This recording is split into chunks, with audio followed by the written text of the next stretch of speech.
This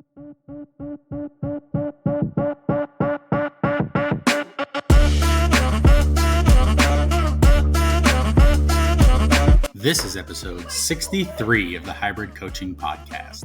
In this episode, we talk about the CrossFit Games a little bit, recap some events, and JK did event number 1. You can find out how he did. We talk about doing the never been done, a few lessons from the Red Bull High Rocks coaching camp that Anthony brought back as we address some of the questions that listeners had, including, does your 1 rep max in a lift even matter? And how do you sleep before an event? Let's make hybrid fitness work for you.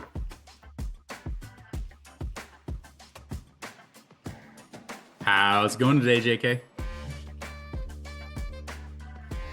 I'm well, thank you, Mr. Pericini. It looks like lovely weather still where you are.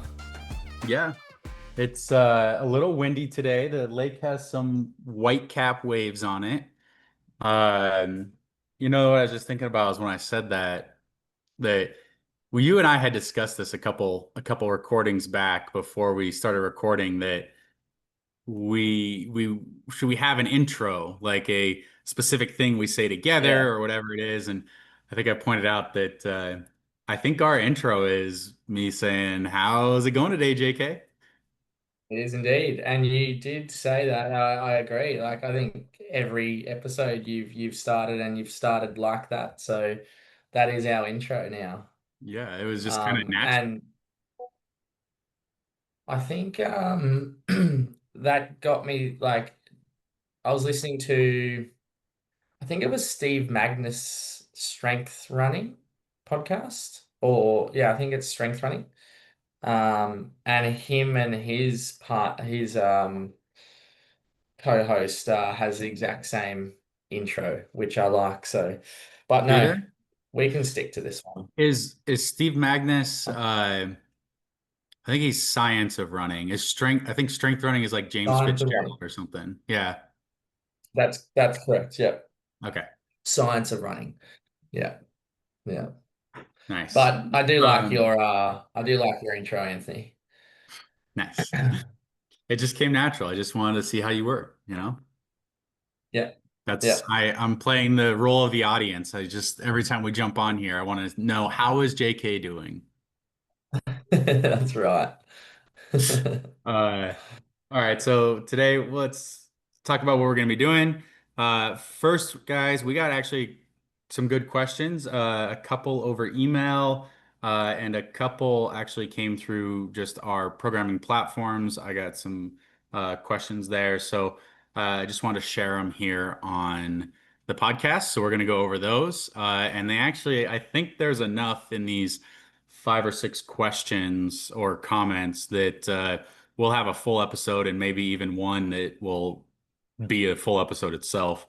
Um, we also would like to talk a little bit about the CrossFit Games, what went on there. I know we're probably a week late on that, but mostly because JK did end up doing CrossFit Games event number 1. So I for did. those people that like to compare, you can kind of see how it is when I elite level High Rocks athlete does the CrossFit Games event. And remember, this was event number 1 of the CrossFit Games, so they would all be the freshest. Uh, and JK actually did it in the end or midst of a tough training week. So it was not exactly ideal situations, and it was still a fantastic thing. And I mean, small spoiler, he did win the event by over a minute. Yeah. Yeah. Um, I'm excited to chat about it. well, actually, let's just kick off with that, and then we'll get into the questions afterwards. So, uh, CrossFit Games event number 1. Let's talk about the CrossFit Games first. So event 1 was 4 miles running, 3 kilometers on the rower, and then a 2-mile run to finish. Um, Fast event, good event. Did you watch it live? Yeah, I did. I did indeed. And I was impressed with all the CrossFitters, especially their ability to run. I know they can row pretty well, but I was impressed with the results. just on the male side. Correct me if I'm wrong, Anthony, but Jeff Adler won with a 46-20. Is that correct? 46-16. Yeah. Yeah. Um, And to break that down, do you know what he would have roughly ran and then rode? so he ran they all ran the first mile at like a 6:05 if their mile markers are right. So it was about 6:05 for the first mile. It was pretty impressive. I think it was him and Ricky and Roman were all running kind of together up at the front there. It did look like Adler was just sitting. I was actually really impressed with Tia too. She was staying up close to the front pack of the men and kind of separated herself early. We'll get it to the women's after Mm, this, but the guys they go and then Roman comes off the rower just first, and he like gets out and he that's right. you can tell he puts on like a surge around that like little bank they do. And it looked like he had enough of a gap. But Yeah, Adler on those back 2 miles just absolutely closed it down. Um, yeah. so I think Adler's average pace in the first 4 miles was about 6 minutes per mile. Can you do quick math? What is that per kilometer? That's like fairly like close to the my marathon. So 3:45 or 3:42. Yeah, so Actually, I think no, it's like a maybe 3:40. 342 per kilometer. I think it was 343 per kilometer actually. Uh, so Yeah. that's about what they were running the first 4 miles at. They all rode. They talked about it usually between like a 149 to a 151 pace. So Mm. they were on the rower, which is pretty conservative for those guys for a 3K. But again, remember, this is in the Yeah. midst of an endurance event, and this was the longest event of the games. So you're saying that sub 1 hour is the longest event that they're going to have for endurance. Um, Yes. and Yeah. so they wrote about that pace. They come off, and Roman comes off with a lead. And then they do the last 2 miles. And with about a quarter mile left, you just see this like insane surge uh from Adler to get ahead of Roman and just like take it to the finish line. He averaged on the back portion of that race, the last 2 miles, he averaged a 5:38 per mile pace, Wow. So he which is crushed which it. is about a 3:30 per kilometer. Yeah. Yeah. So yeah, he surged at the end to really try to take that win, and he got the W. And he got the W in Yeah. 46 minutes and 12 seconds. Yeah. It was a good race. So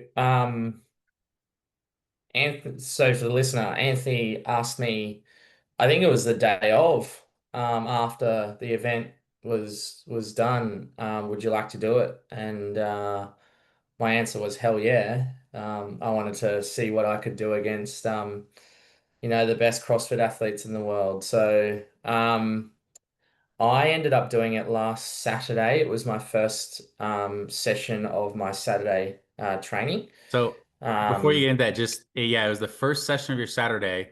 It's 6 days after your marathon,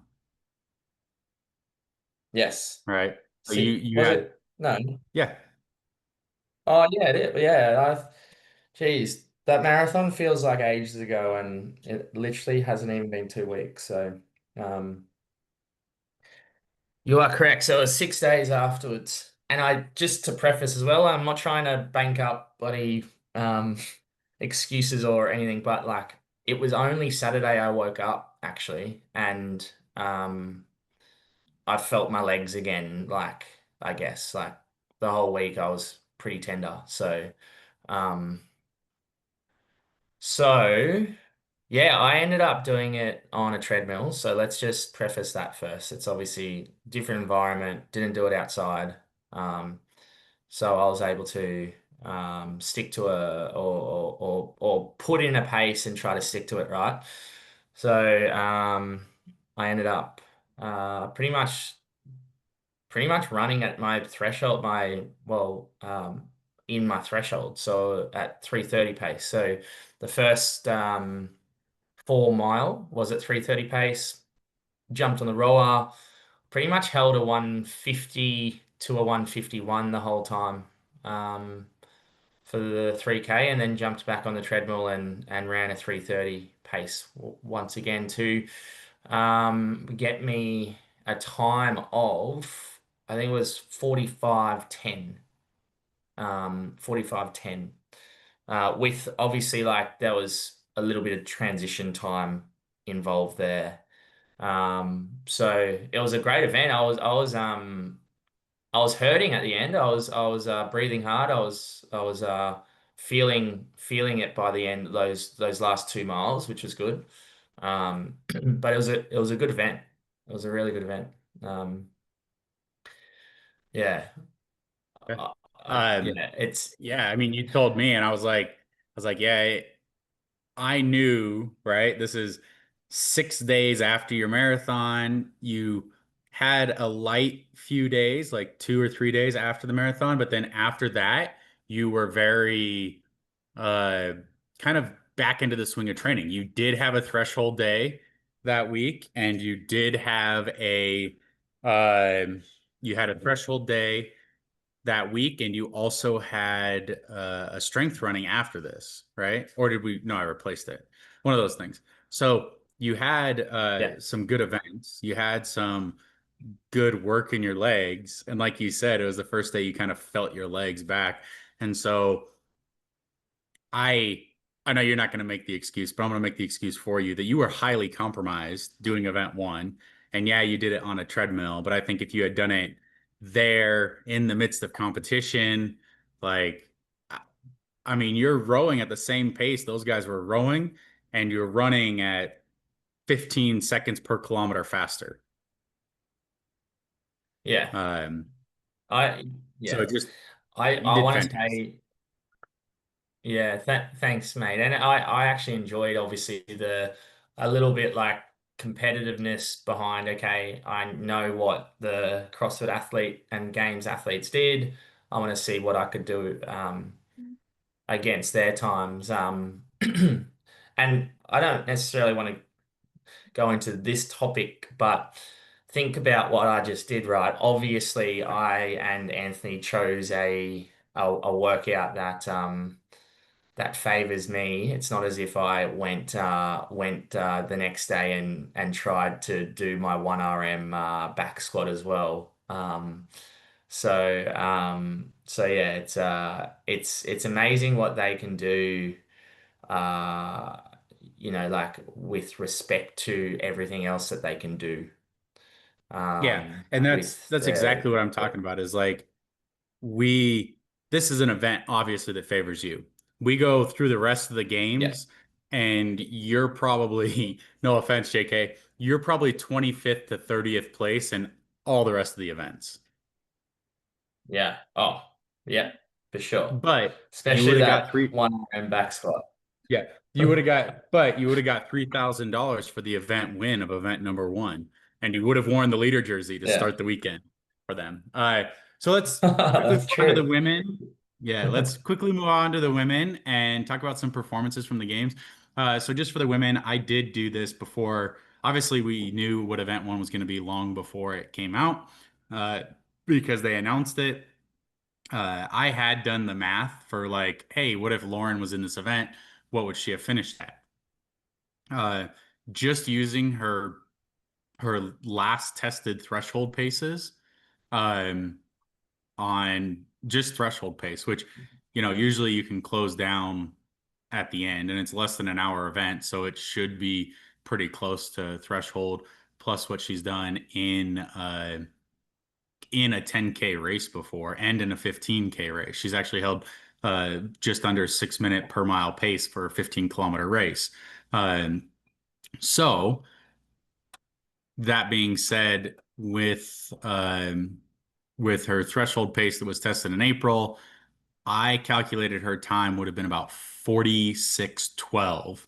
And I did that before the CrossFit Games happened.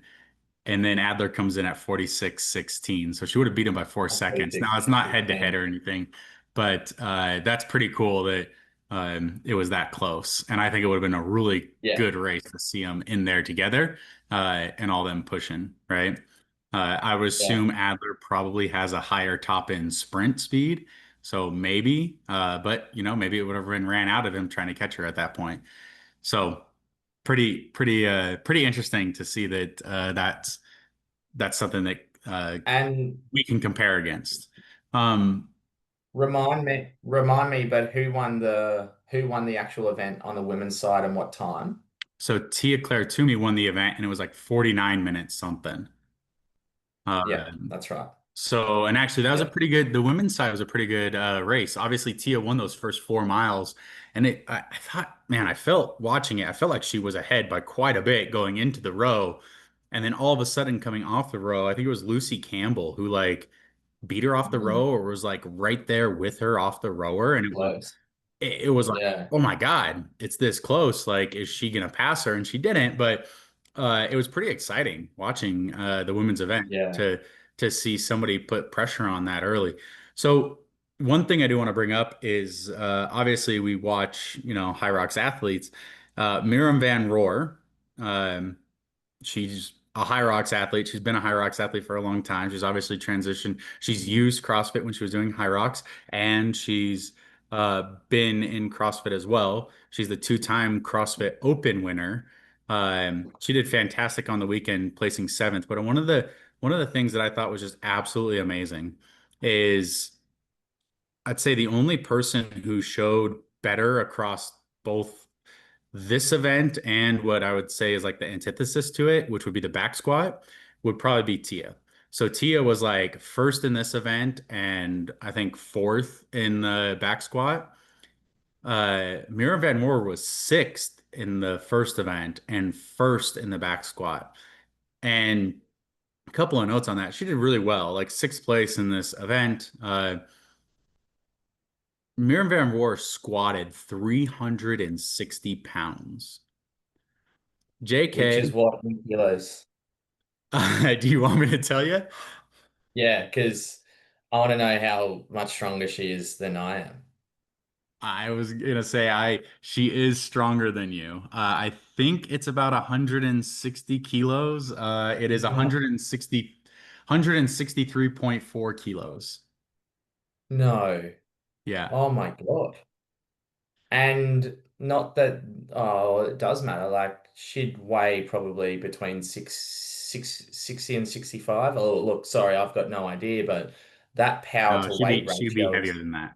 And I don't know. I don't want incredible. to comment on that. I would assume, yeah, most of the women in the CrossFit Games are around that like 155 pounds. Yeah. Uh, Yeah. so maybe But heavier. no, and the only reason why I'm saying that is because I weigh 80 kilograms, which is what, 175, no, 100, almost 180 pounds. 176 to Yeah. 180 pounds. Yeah. Yeah. Versus what they like she weighs and she can like like properly out 100, back squat me. 163 kilos. Yeah. JK, do you want to share what your one rep back squat is? Well, I It's been a can't, while. it's been a while, but my 1RM, I remember maybe 5 or 6 years ago, my 1RM back squat is 150. But So, so lifetime but PR of 150 means that you but squatted now, 330 pounds. yeah, but let's just preface like right here, right now, what I would back Uh, squat for a 1RM would probably be around 125 kilograms. Maybe if I was okay, like uh, if I was I don't feeling know. I okay. think I think we might. I think if we just like, I think you might be like 135 if we were to like, You reckon? yeah. I think if we put you under a barbell and say, here's your one rep, prepare for it, like 135. Yeah. Anyway, that just shows how much strength that they have. Now, just on And this, that's just like for my 300 pounds, by the way. yeah. What do you know 270. what the winner of the male did for the back squat and who it was? 570 pounds by Colton Mertens.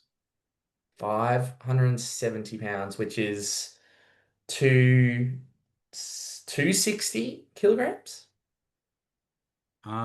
Yeah, something like that. So 570 um is That's 200 crazy. and yeah, 200 and about 259, so 260 kilos.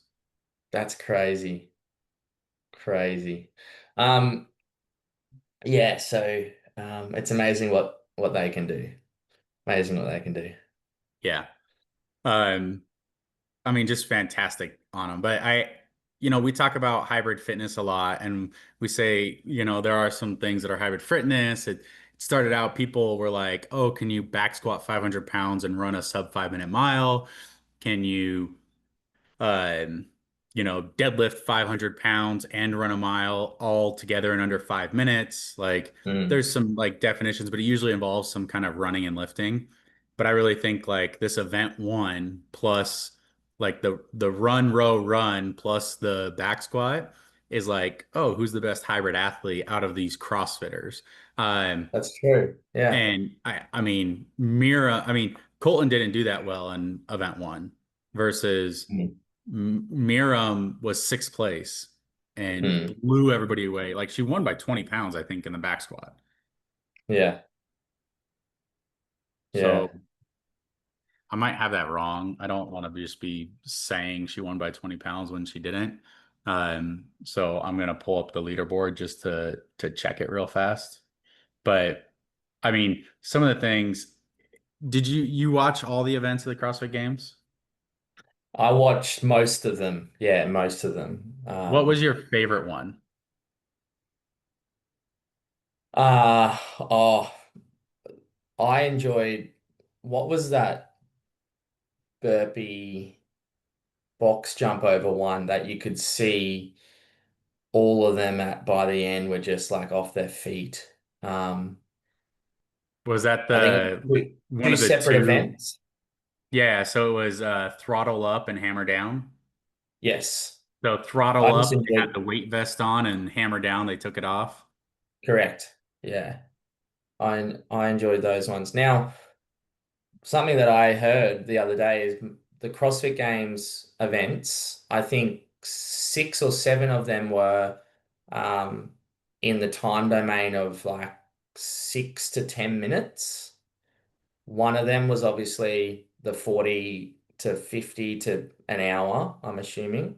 Yeah. And then one of them was obviously the 1 RM back squat. So I don't want to go into this too much, but they claim that they are the fittest on earth, or whoever wins is the fittest on earth. Were the events the time domain that can actually um, can you conclude that they are the fittest on earth with those events, or it's just an interesting topic, right? So what's interesting is like, a lot of people when they talk about power, they talk about who's the fittest, they talk about power and what's your power output. And that's why like cyclists, it's very easy to see power output when it's easy to measure. Runners, like I think they're starting to get more and more into power meters and that type of stuff. So people can start to see that more. But excuse me, the the time domain of like, you know, sub 20 minutes, which basically every single event in the CrossFit Games was sub 20 minutes. Um, and you had one endurance event that was maybe getting into your anaerobic threshold, like in terms of how low it could go. There was no sustained effort, right? In terms of like, where's the 1 hour, the 2 hour event? Where's the 2K row into a marathon or a half marathon row? Like Mm, that might have been one of my favorite events ever at the games. Is like you guys have to row a half marathon But the first 2K of that half marathon is its own separate event.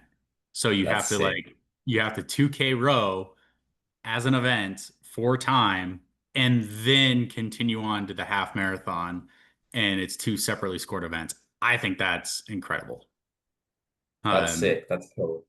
and there was nothing like that, obviously. Yeah. Yeah. Um, But yeah, it's interesting. I enjoy CrossFit, full stop period. However, in my opinion, and it's only my opinion, I don't think that they can claim that they're the fittest on earth as much as they do. Everybody can claim whatever they want legally as long as they have it trademarked. As well, correct. I'm glad you just said that because that's the truth there, right? It's trademarked, but it's interesting, and let's just not because it's not on our roadmap today, but it's an interesting topic to go back to. What is our own opinion on like fitness, and who's the fittest in the world? Um, so but hey, Hey, like that doesn't it's disregard what they do. you're gonna argue about this for all time. It's an opinion, so you're gonna get argument always, and everybody's gonna Always. have their own perspective on it. Everybody wants to define fitness their own way. Usually, that way is whatever defines them as the highest in the order of fitness. That's a good way to put it. That's a really good way to put it. Really good way to put it. So, Yeah. I uh, still just quickly, no, just quickly, Anthony, ready? Just quickly. I still regard the Ironman distance triathletes due to what they can do over time and their power output over time, that they are the fittest on earth. By I mean, by like they have the most applicable fitness almost, but again, like where's the strength? What if they have to lift something up? I really like, one of the things I heard a long time ago is like if I have a pile of rocks over here and I need to get it over here, who is going to get that pile the fastest from one to the other? Is it going to be somebody that can go really fast, but only can carry this much? Is it going to be somebody that can carry the whole pile but can only move very, very, very slowly? Or is it going to be the yeah. person that is like slowly able to take medium-sized chunks quickly? And then Mm, you get into like, okay, where is how much strength do you need versus how much speed do you need? And I think if this is strength and this is speed, CrossFitters look like this. High yeah. rockers look like this. Yeah. Yeah. And that difference in the speed and the difference in the strength is what makes it. And I think there were some CrossFit games in the past where they had literally like, here's a pile of weights and sandbags.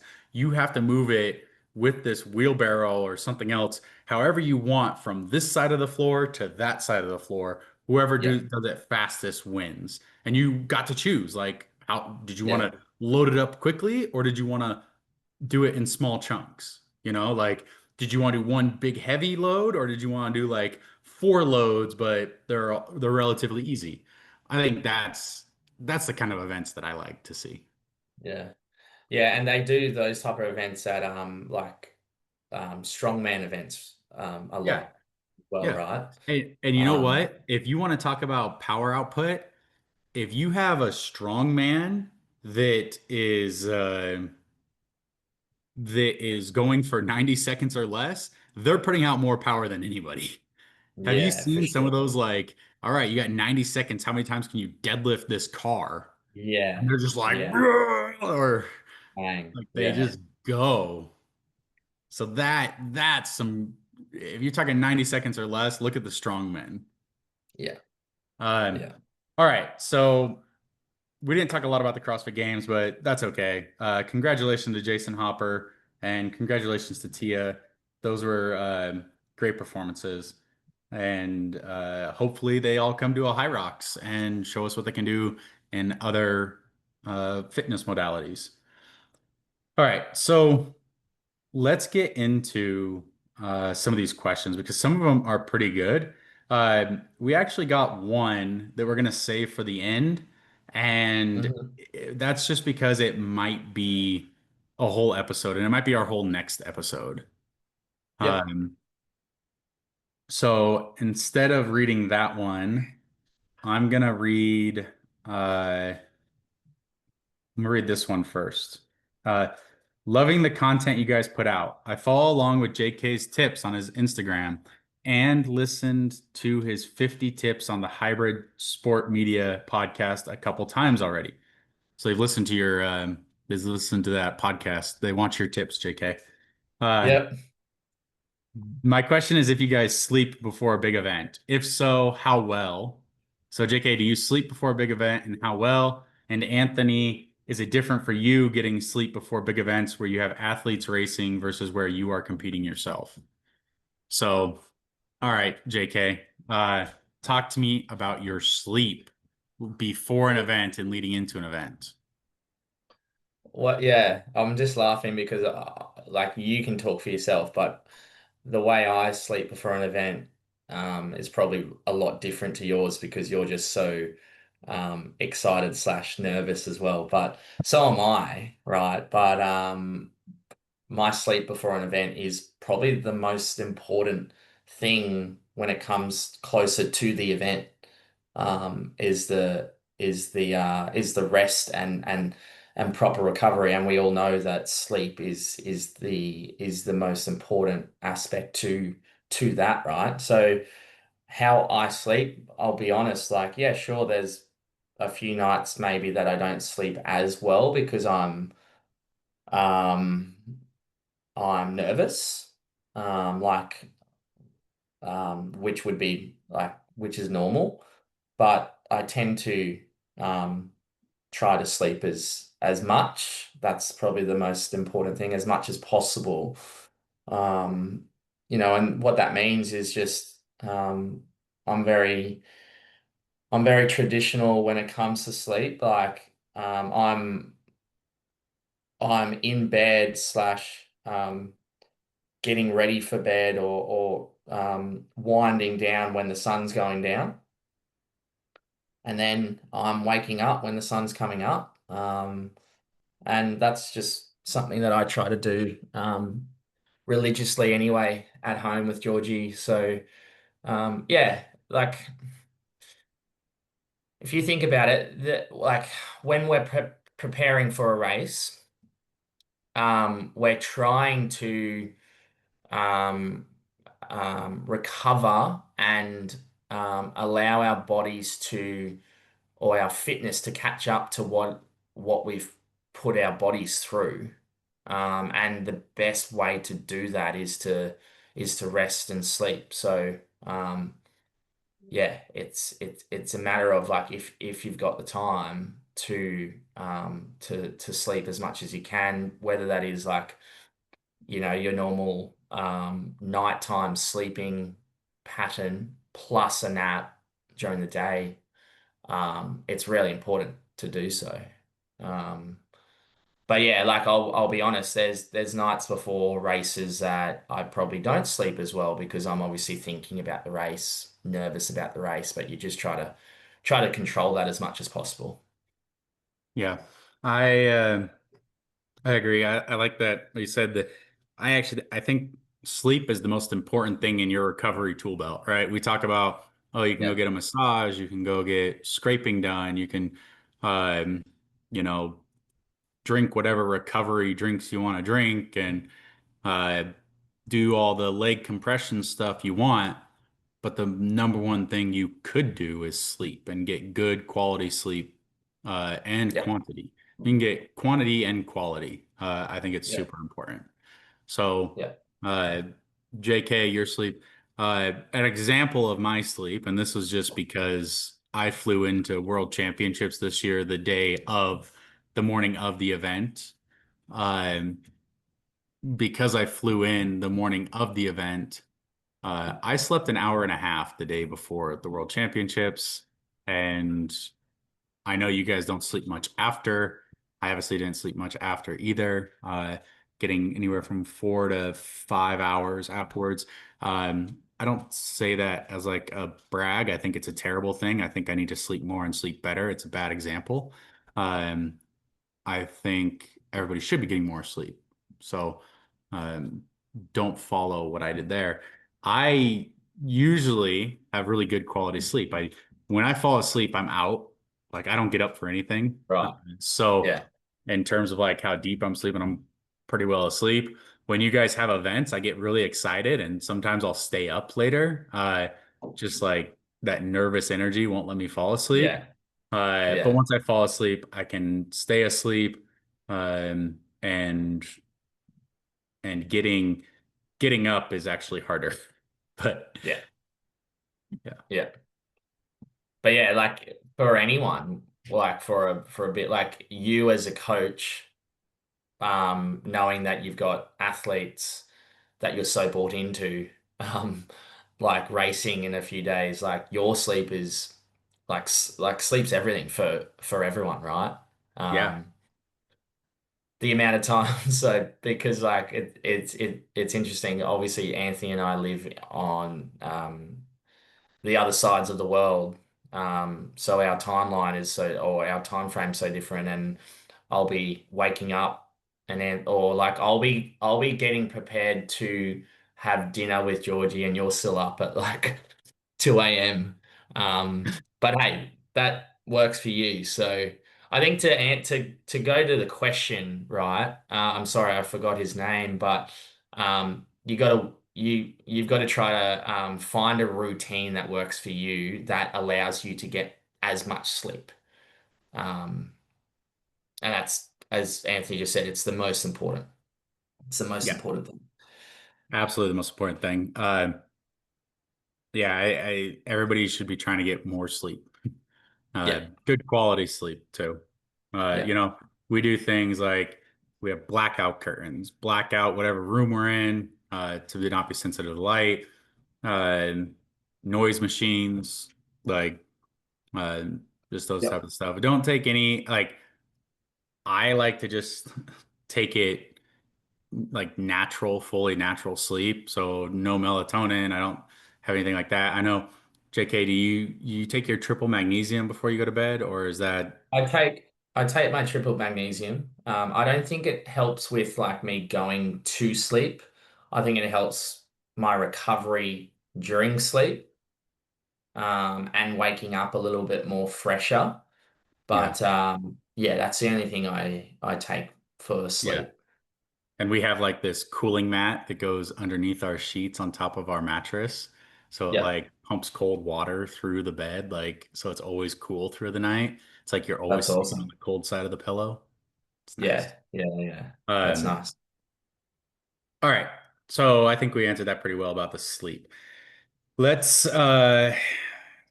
all right, the next question. Hi guys, loving the podcast and the information you bring to the space. The experience Anthony shared at the Red Bull High Rocks coaches camp looked amazing, and I hope I can get in there. I hope I can get in there next year. I heard on a different podcast they had over 2,000 applicants and only 60 were accepted. Did you both apply? How did Anthony get in? Keep it up. I look forward to each episode. Did you apply? No, I didn't apply. No. Um, Um, you, I guess you take us through like what was the applying process and everything. so I didn't apply. Yeah. I know that there were a ton of people. I didn't know there was 2,000 applicants. So that's impressive. I know that yeah, 60 people were accepted to go. I know that there were about 15 to 20 invites, and the rest were filled in with um, people that applied. There was a wide range of people there. There were gym owners, people that own multiple gyms from all over. Like there were people from New Zealand, there were people from Australia, there were people from Korea and China and Thailand. There were people from New Jersey and Texas. Lots of people from Europe. Like just I got to meet a ton of different people. It was really cool. Um, there was an application like I don't know when it went out, maybe in March or April that people could have applied to be there. Um, and you got in. Guys, I got in because I think I said this in the last episode. I'm doing the Hyrox level 2 for the Hyrox Academy. I'm part of that. So in doing that, I actually was invited shortly after the Las Vegas Major this past year to go to this. They told me what the camp was going to be and if I'd be interested in going, and I accepted back then. And it was a really, really cool experience. So I thought it was pretty awesome. And I also we kind of tackled two birds with one stone when I flew over. We also did some recording in the High Rocks Performance Center that they built inside the F1 facility. We did some recording for the level 2, so like some of the movement demonstrations and other things that Yeah, cool. I'll be doing for that. Um, Yep, so that was like it was a two-part thing of why I was there. yep, But it was super. I mean, unbelievable. Really a once in a lifetime experience. I'll probably make a post about it soon. Again, just yep, like thinking about how cool last week was. yep, Uh, yeah. So, but guys, they will if you're on Hyrox's email list, they'll put out. You should also follow Hyrox 365 on Instagram. They'll put out a an email telling you when to apply for next year because they're all signs point to it there being another one next year. yeah, cool. Maybe not at the Silverstone facility. I heard it might be drifting to like a different Red Bull facility, maybe Salzburg or even in the US. But um, I've heard they're going to be one, and there's going to be hopefully coming up soon, like some High Rocks coaching summits too at different events. So just stay on the lookout for those things, guys. And we'll uh, announce those when they come. I'm sure that they'll put it out in email form, so make sure that you're getting their Hyrox's emails. Yep, And if you have Hyrox Academy and you go sign up as a coach, that's how you can get those emails. By the way, there's like the Hyrox coach. They have like a weekly newsletter. I think they put out. All right. There's another one asking about the Red Bull coaches camp. Let's go to this one first, and then we'll go to that back to that one. Uh, Greetings from Latvia. We had our first High Rocks here a couple months ago in Riga. Sorry, I do not explain this correctly. English is not my first language. That's okay. I'm glad somebody in a different language is listening. I found all the stations pretty easy, but just did not have my normal speed on the runs. My training focuses on strength training. My question is, does your one rep max even matter in a high rocks? How should I adjust my strength training for this sport versus what I've been doing for CrossFit? I think I mm. butchered some of those words, but it's okay. Do you want to start? Yeah, sure. Well, one rep max is really cool and you get a post about it. No, it's not applicable here. And that's interesting in terms of unless you're trying to be a hybrid athlete that's going for like one of those, I want to back squat 500 and run a sub 5 minute mile. If you're doing something that has like a definite end point where you want to hit a peak strength, that's what like most weightlifting cycles. And guys, I'm going to preface this with one of my backgrounds is absolutely in weightlifting, Olympic weightlifting and strength training. Um, you prepare to hit big numbers on a one day. You wouldn't be able to hit those numbers every single day.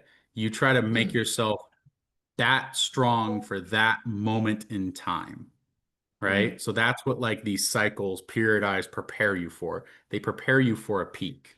Like we've yep, talked about before on here, we try to get up and basically we hit increases and then we consolidate everything underneath and keep going up. We want to be on a steady climb, a ladder or a stair step, something like that, more so than just a yep, constant upgrade and then immediately back down because you can lose a lot of that strength almost immediately. mm, But we're not looking to be the sharpest point of the spear. We're looking to have just like a lot of base below us. And what I feel about high rocks is you don't have to be the strongest person. You have to be relatively strong and you need to be able to move consistent loads. Okay. So we're not looking for the high 1RM.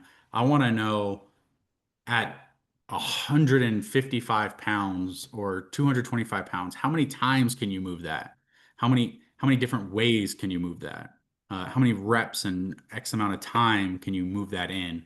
Um, and once you reach certain strength things, levels, you're not looking to like maximize, maximize, maximize. Like you're looking, if you're a triathlete or a runner coming from one of those sports into hybrid fitness, whether it's DecaFit, High Rocks, Deadly Dozen, any of the plethora of other hybrid sports events, you are looking to be able to move on any given day. What is the maximum amount you can move for 10 reps every day of the week, right? Yeah. I want that number to go up, which is Yeah. why we don't. I go through like 9 day strength cycles, like boom, boom, boom, like squat, hinge, press, squat, hinge, press, squat, hinge, press. Like we go back and forth through those and undulate the weight that we're using and the amount of reps. JK, I don't know the last time you did a 1 rep max. I mean, well, actually, you might have done a bench press 1 rep max recently, but otherwise, it's I did. Yeah. like a Yeah. 3 rep or a 12 rep. You know, you're like working in those ranges and you're doing it for 30 to 40 reps usually Yeah. in total. With like So I've, 3 to I've, I've 20. got a question for you then on what you just said then, Anthony. Um, in theory, right, you could potentially say, okay, if I get stronger from an absolute strength point of view, um, that is going to help with my ability to move a sub-maximal load, right? Now, is that correct? Is there science behind that? So really, the way I was going with this is that it's not about increasing the load because what happens if you have two people, and we've talked about this before, what happens if you have two people that can both back squat 500 pounds, but one person, when they back squat 500 pounds, they go down and they come back up like it looks very smooth, but if you add any more weight, they can't, right? And then you have another person who they back squat 500 pounds, but they grind it out. It takes them 5 seconds to stand up, right? Mhm. Like, who's stronger? Well, from a maximal load perspective, they're exactly the same. But from a rate of force development, RFD, they are different. Um, the speed at which they are producing power is extremely important. Yeah. Because that is what's going to lead into uh, that's why we do what we call applied strength. We're trying to increase your rate of force development. We're trying to increase how fast you can move loads. And that is meaning you apply your maximal force to a sub-maximal load. Yeah. And we've explained this before why we like to do strength training with the French contrast method, right? Because Mhm. you're doing a pretty hard force. You're doing, 80%, 90%, 75%, things like that. And then you're going and you're doing like 10% or very lightweight and all of a sudden being explosive with it and jumping and like moving much more quickly. Um, Yeah. and so Yeah. you're building that power. And like we talked about in our interference effect episode, um, when you do the volume of running and the volume of conditioning and aerobic work we do, it's not necessarily your maximal strength that's going to go down. It's going to be your power. So we have Yeah. to mitigate the power output and monitor like how much power is going out and how much strength we're gaining and try to figure that out, level it with our aerobic condition. Yeah. Yeah. So that's why, like, instead of linear strength patterns, this is why, like, when somebody says, "Oh, I just do this running program and this strength program and this machine program and I mix them into one," it's like, okay, well, you're peaking for a certain uh, powerlifting event using this strength program. You're trying to run your fastest 5K on this one, and here you're not getting any aerobic base. Like when you only combine things like that, you're trying to like move everything together instead of like, hey, I need to like increase my ability to do more work in this section. Well, I increase my power output over here, you know? So like you gotta mix and match like actually how you do things. And that's why like I think finding whether it's us or not, finding a coach that knows how hybrid fitness works, understands the interference effect and how to mitigate it, uh, I think that is extremely important. And like you, JK, I'm sure we know how to blend and integrate the running volume with the strength so that you're not basically detracting one from the other. Correct. Yeah. Yeah. Yeah. Um, I spoke to Ted Petro about this yesterday, Anthony, about the difference between stamina and strength endurance, right?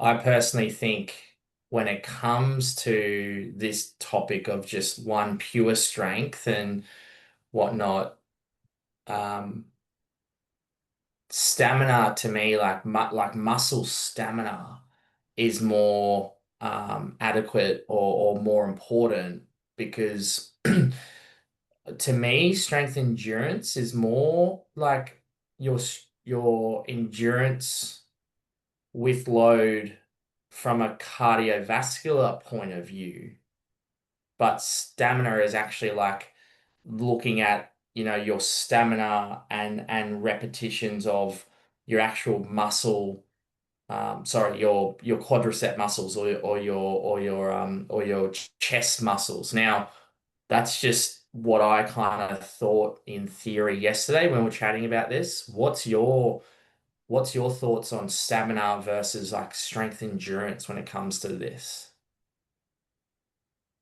Um, I'm not I'm not sure.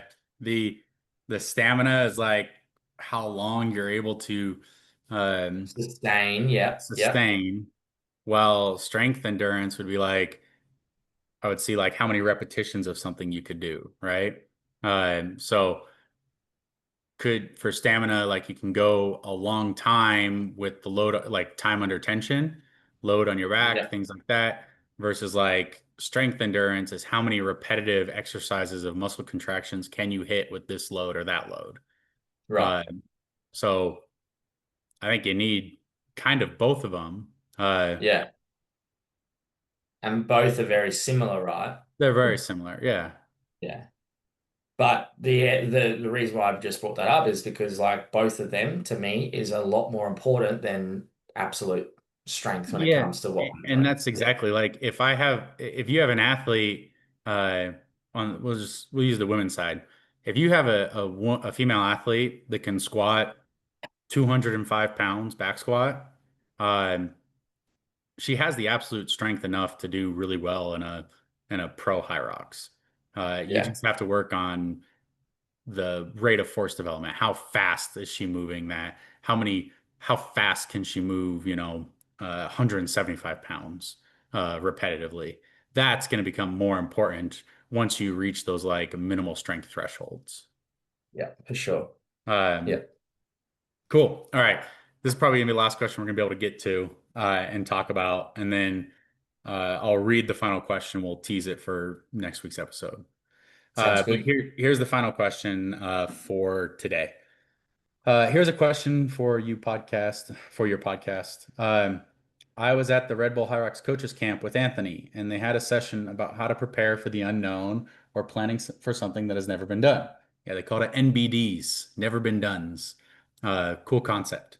The presenters were great. They talked about how to set a world record in this sport. My thought was we had Anthony, a coach in the room, who coaches the women's world record holder and the men's second fastest ever time.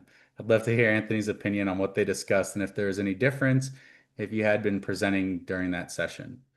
So they asking if I had been presenting during that session, what I would have said differently. Mhm. Um, yeah. Uh, I mean, they kind of outlined a philosophy that I have. One, I really liked how they said in this presentation, never stop learning. You should always be able to like continue to uh, be at the fore. You should never think that what you have is set in stone the right way to do it. You should always be open to more ideas. One Yep. of the things I want to go over with this is something that I first heard from my dad, but like a leadership quote. It's a little parable here. Um, and it's just meant to illustrate leadership, creativity, and like problem solving. Uh, so hopefully our audience here knows who Christopher Columbus is. So after Christopher Columbus had returned from his first voyage to the Americas, um, he was invited by the King and Queen of Spain to a banquet in his honor. Right?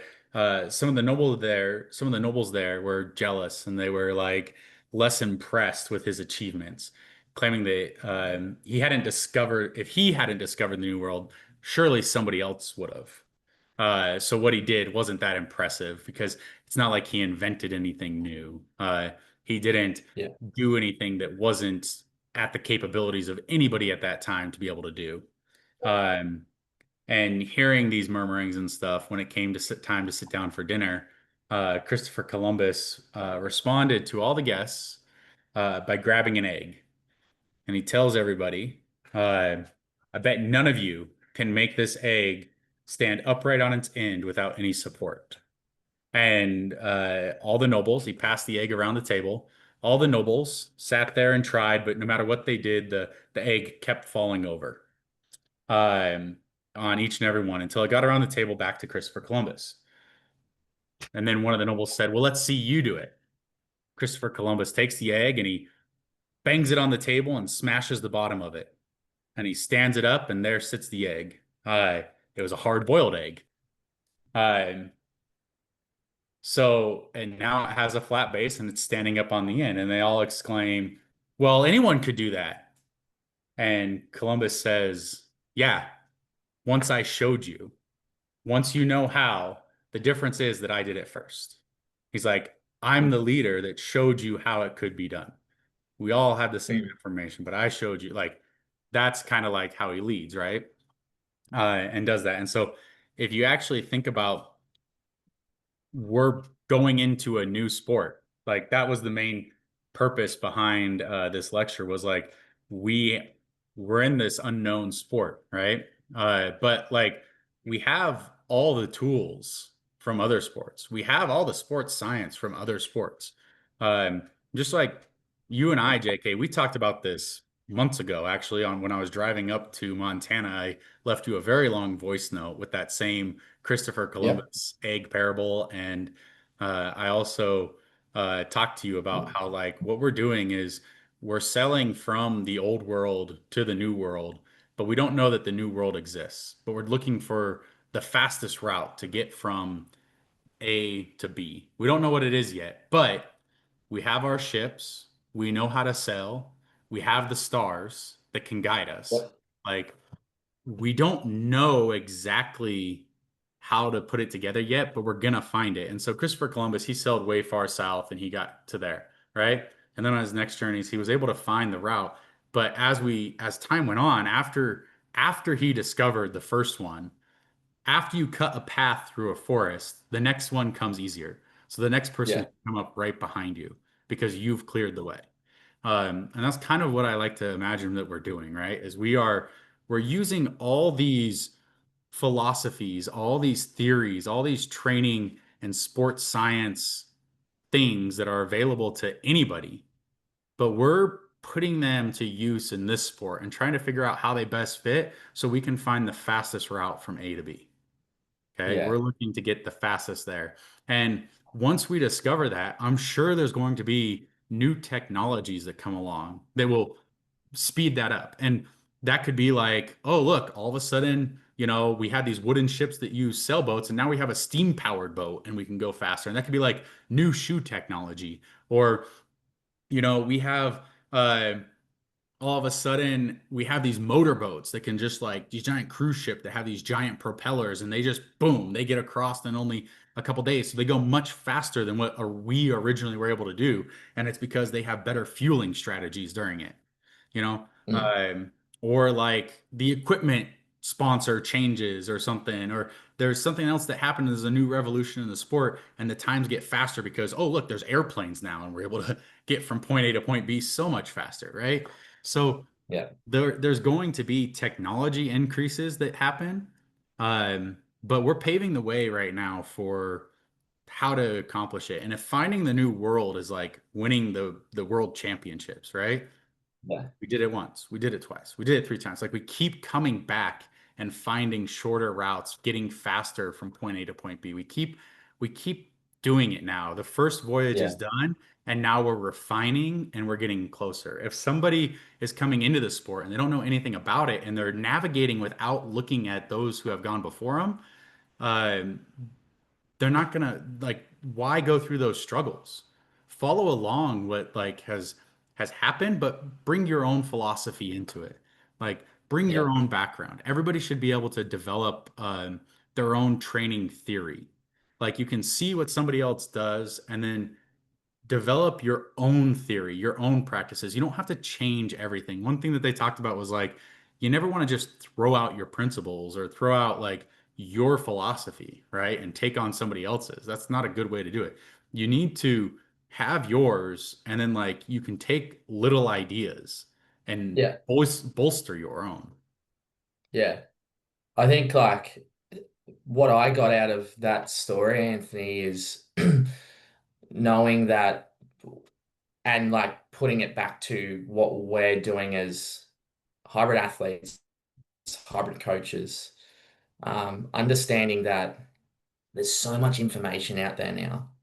Um, and that's a great thing. You get to, if you are willing to be open-minded and open about not necessarily like always being right and so stringent on your way and being open to developing your own knowledge and understanding. Well, you're already halfway there in always understanding that there could be a potential better path, better. Not better, but a different, sorry, let's just call it different path to faster from A to B, as you just said. And I Yeah. think like that's what I got out of that story is willing to be open-minded, willing to be confident with what you, as you just said, as you as a coach and an athlete, like believe and trust and respect through your own past experiences, but also, make sure that you are open-minded to difference, like different training, different methods, different um, ways to go about things because hey, like, as you just said, we're trying to um we're still trying to find a path ourselves as well. And you're only going to be able to do that in a faster way if you're open Yeah. to open Yeah. to it. Yeah. Yeah. And just to go back to the question too, they asked like, what else would I talk about for the world record? And the world record, guys, so JK, they asked us in 2030, what do you think the world records are going to be? Right? And we say that's 5 years from now. It's like less than 4.5 years from now. But it's only 4 seasons from now. Four. So what do you think the world record is going to be? One of the most common times for the men, people were saying it's going to be 49 minutes. They think the world record is going to be 49 minutes in the next 4 years. And in the Oh, women, they were wow. saying like 52, 53, faster than the current men's world record. Uh, and I just to give an example of a point, to make the Elite 15 right now, to qualify for the Elite 15 on the men and women's side, you have to have 2 times average faster than what the world record was at the beginning of the 2022 season for both men and women. Yeah, wow.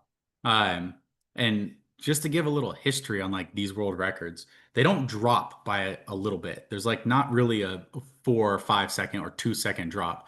They drop by a lot. But listen to this. The men's world record was last broken in 2023, almost 2 years ago. Yeah. The before that world record fell, um, it was 9 months before that, still Hunter, and then before that, it was a year before that. Um, and then back in 2022, Hunter set a world record in January of 2020 that stood for 816 days. That's over 2 years. It's like 27 months. Like these records have been standing for a long time on the men's side. And when they fall, just for example, it went from 57:34 to 56:52 to 55:09 to 54:07 to 53:22. Like they're falling by a minute, 40 seconds each time. But it's taking 2 years to get that. So even if we do the big jump, say it's a minute and it's a minute falling and it takes 2 years for each and we're 4 years away and we're going to have two cycles of 2 minutes. That means the world record in 2030, if it follows the same pattern, at most would be like 51:30. Mm. um I don't think it's going to fall like that. I, uh, I, I, I agree. I don't think it'll fall like it has the last 4 or 5 years. and on the women's side, for an example, like the world record, Lauren dropped it by 49 seconds, and then that stood for 397 days, stood for over a year before she dropped her own record again by a minute 40, Mm. right? So, and every year, just so guys, when they talk about like never been done, we like when the record gets set, we look at it and are like, okay, how can we improve that? Right? And every time it's like, well, we could be a little bit better here. This was really good. How can we keep doing that and then improve over here? And so you just keep looking at these things and you find the little things that are like, once you unlock them, it goes, right? Yeah. And you get just like these perfect situations, these perfect times. I think I think the men's world record maybe by 2030 uh gets below 52:30, maybe below Yeah. 52. uh the women's world record, and what I'm basing this off, I'll tell you, is the women's world record I think might be able to reach 55 minutes um by 2030. And the what I'm basing this off of is one of the best like runners, one of like world champion Alex Ronkovic. um His open time is 50:38, I think, right? That's running an open race. How do you go faster than that in a pro race? Yeah. Like, how do you get down to that? You know, How do you, has to be a yeah, lot of exactly. situations that work out to do that. I don't think we're going to see that. Lauren ran an open race. She ran an open race that was like a 2.5 minute world record, and it was 55:36 or something, right? Mm. That's only like 50 seconds faster than the pro world record. So now you're looking at like the women's world record holder in the pro and the open, like that kind of might be the limit of how fast some of these records can go. We could. Now, I do think she can go faster in the open, so she'll go like maybe be able to drop that more. But Mhm. like the pro record has to stay within that. And I don't see, if the same people or the same person is holding both of them, how you go faster in a pro race than an open. Yeah. So you kind of Yeah. can see, if they do an open race, you can see what the limits kind of are. So Yeah. I'd be very impressed if by 2030 the record for the women was below 55 and the men below 52. Yeah. I'd But I'd probably say that's what we're aiming to do. JK, we know what you're aiming to do, you know. yeah. It's just I would 53, just be sub 53. yeah, sub 53. Sub Even if it's 53. Yeah. 52, 59, like Oh just to have yeah. that 52 next to your name.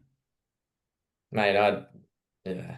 It's just funny just on this note. Sorry to talk about myself here, but the last 5 minutes of talking about world records, for some reason, something's just come over me, like, and I'm just like, oh my God, like I can't believe I can't believe I was that close. You're only 24 seconds away from going sub 53. Yeah. How do we get you 24 And seconds better? yeah, yeah, that's right.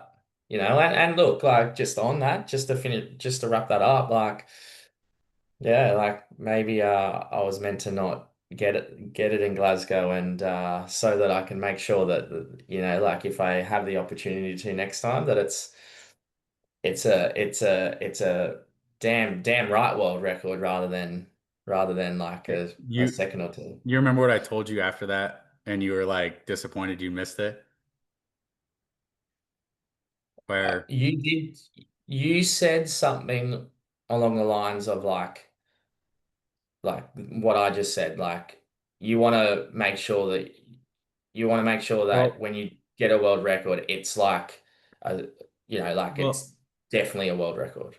I mean I told you too that what does it matter? Like you had a good shot, you're going to be beating that anyway. You're going to hold the I told you you're going to hold the world record for a long time.